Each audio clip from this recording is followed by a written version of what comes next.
আপনি একটা হিন্দু ছেলে হয় একটা মুসলমান মেয়ের ক্ষতি কেন করলেন? আরে বাবা, কেন করেছেন বলেন? প্রতারণা কেন করেছেন? উনি কি আমার ওয়াইফ? হ্যাঁ? উনি কি আমার ওয়াইফ? আপনি তাকে ভোগ করছেন কেন? এই বুঝান আপনি কিছু। আস্তে আস্তে। আপনি অবৈধভাবে একটা মেয়ের সাথে থাকছেন, তাকে হ্যারাসমেন্ট করছেন, 2 বছর প্রেমের প্রলোভন দেখিয়েছেন, তাকে ধর্ষণ করেছেন। আপনি তাকে বিয়ে করবেন না কেন? আমি কিছুই করি নাই, আমি কিছুই করি নাই। আপনার 2 বছর তার সাথে প্রেমের সম্পর্ক ছিল কিনা? আমার রিলেশন ছিল, ঠিক আছে। আপনি তাকে ভোগ করছেন না? না, করি নাই। তার 2 বছর রিলেশন এক বাসার মধ্যে কি করছেন? ওই এক বাসার মধ্যে আপনারা একই বাসায় ছিলেন? আমি আমি আমি 1 বছর ওনার বাসায়, 2 বছর রিলেশন ছিল না। ওনার সাথে 1.5 বছরের রিলেশন ছিল।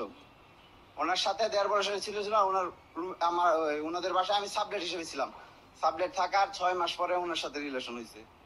তার মানে এই না যে তার সাথে তারপর রিলেশন ব্রেকআপ। বুঝেন না কথা? শেষ, এখানে শেষ। আপনি যে একটা মেয়েকে ভোগ করলেন, বুঝেন না কথা। আমার কাছে গত কয়েকদিন যাবৎ প্রচুর পরিমাণে মেসেজ আসছিল যে ইন্ডিয়ান ভাগোয়া গ্রুপ তারা পরিকল্পিতভাবে মুসলিম নারীদেরকে নিয়ে এইভাবে ধর্ষণ করছে এবং ধর্ষণ করার ক্ষেত্রে যে কোডগুলো ব্যবহার করছে ভাগোয়া গ্রুপ, তার মধ্যে রয়েছে যে আমি ধর্মান্তরিত হব, আমি তোমাকে বিয়ে করব। প্রিয় মুসলিম ভাই বোনেরা, ইন্ডিয়ান এই ভাগোয়া গ্রুপ সম্পর্কে আপনারা সচেতন হন এবং এই ইন্ডিয়ান ভাগোয়া গ্রুপ বাংলাদেশের হিন্দু যুবকদেরকে ব্যবহার করে এই ধরনের কাজগুলো করছে। এই শারীরিক সম্পর্ক, এই ধর্ষণ, এই গর্ভবতী করা, এবং তারা একজন করে গর্ভবতী করে ফেসবুকে পোস্ট দিচ্ছে যে একজনকে খেয়ে দেওয়া হলো। আমার কাছে এই দলিলগুলো যখন আসছিল একটা করে, মাশাল্লাহ, এই সিজনের প্রথম আম আজকে পারা হলো।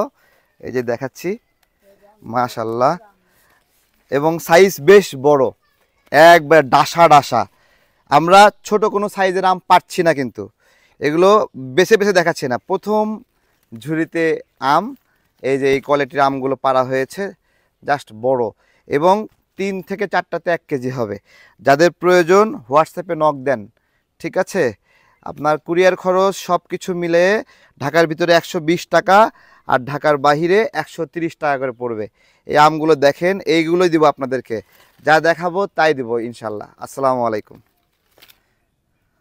স্ক্রিনশটগুলো দিচ্ছিল, তখন আমি এটাকে সাহসের সঙ্গে বলতেও ভয় পাচ্ছিলাম যে এটা আসলে কেমন একটা নোংরা বিষয় যে একটা লক্ষ্য নিয়ে হিন্দু যুবকরা ভাগোয়া নামে কার্যক্রম করছে, যে মুসলিম নারীদেরকে তারা গর্ভবতী করবে, প্রেগনেন্ট করবে, তাদেরকে ধর্ষণ করবে। আমি আসলে মেনে নিতে পারছিলাম না। কিন্তু এটিএন বাংলার যে নিউজটা দেখলেন, এই নিউজটাতে সব পরিষ্কার হয়ে গেছে। দুঃখের জায়গা আরেকটা রয়েছে যে এটিএন বাংলা এই সাহসী নিউজটা আবার ডিলিট করে দিয়েছে। কোনো একজন ভাই এই নিউজটা ডাউনলোড করে রেখেছিল, সে পোস্ট করেছে। এটিএন বাংলাকে বলি, এটা ডিলিট করলেন কেন ভাই? কি উদ্দেশ্য? আপনারা যদি ভুল করেন এই নিউজটা করে, তাহলে আপনাদের শাস্তি হওয়া উচিত। আর যদি সঠিক কাজ করেন, তাহলে কেন এটা ডিলিট করলেন জিজ্ঞাসা করছি। আমার কাছে এত ভিডিও আসছিল, এত ছবি আসছিল, এবং এরা খুব লক্ষ্য করেন যে ছবিগুলো আসছে যে এদের টার্গেট হলো হিজাবি মেয়েগুলো।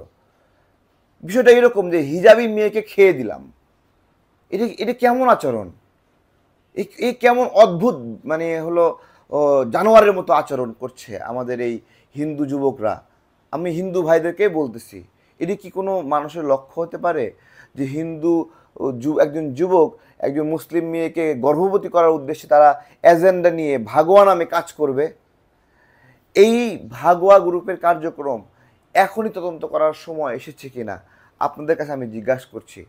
আমাদের ভারতীয় পণ্য বয়কট কার্যক্রম চলছে বিভিন্ন ধরনের আগ্রাসনের বিরুদ্ধে।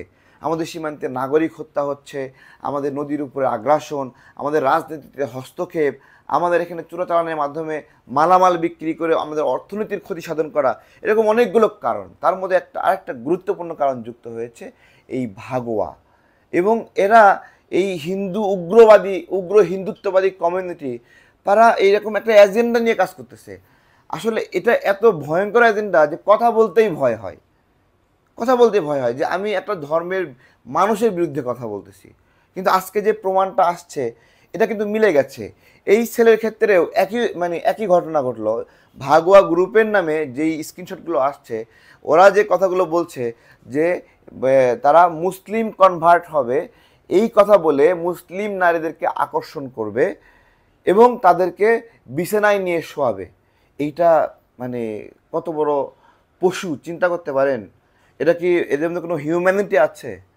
ভাবা যায় এইভাবে ধর্মীয় আক্রমণ, হ্যাঁ, অন্য ধর্মের মানুষকে ধর্ষণ করা, অন্য ধর্মের মানুষকে গর্ভবতী করার এজেন্ডা, ভাবা যায় এগুলো? এগুলো এগুলো কেমন মানে শিক্ষা? আমি হিন্দু ভাইদেরকে বলবো যে আপনাদের ধর্মের একটা অংশ যারা উগ্র হিন্দুত্ববাদিত্ব মনোভাব পোষণ করে অন্য ধর্মের নারীকে ধর্ষণ করার মনোভাব রাখে, তাদের বিষয়ে আপনাদের মতামত কি? আপনাদের আপনাদের তাদের বিরুদ্ধে প্রতিবাদ করা উচিত কিনা আজকে আমি জিজ্ঞাসা করছি। এবং সরকার কি করে, রাষ্ট্র কি করে?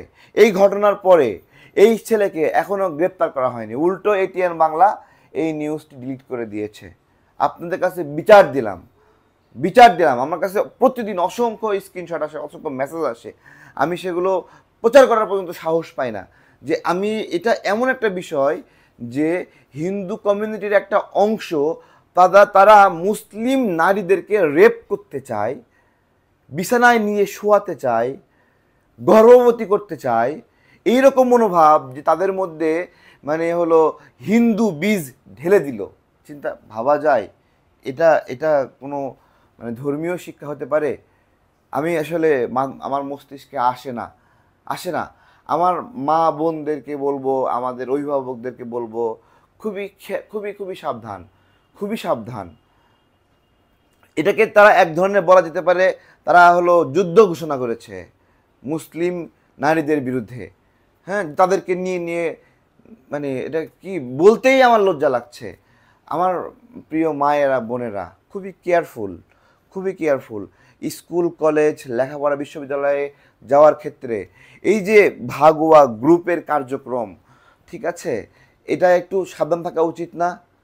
উচিত না তাদের সঙ্গে মেলামেশা করা, তাদের সাথে ওঠা বসা করা, খাওয়া, যাদের এজেন্ডা কিনা কোনো একজন অন্য ধর্মের মানুষকে, অন্য ধর্মের নারীকে বিছানায় নিয়ে যাওয়া, গর্ভবতী করা, ধর্ষণ করা, তাদের সাথে মিনিমাম ন্যূনতম সামাজিক সম্পর্ক, বন্ধুত্বের সম্পর্ক রাখা কতটা ভয়ঙ্কর হয়েছে এই ভাগুয়া গ্রুপের এই ধরনের নোংরা কার্যক্রমের জন্য।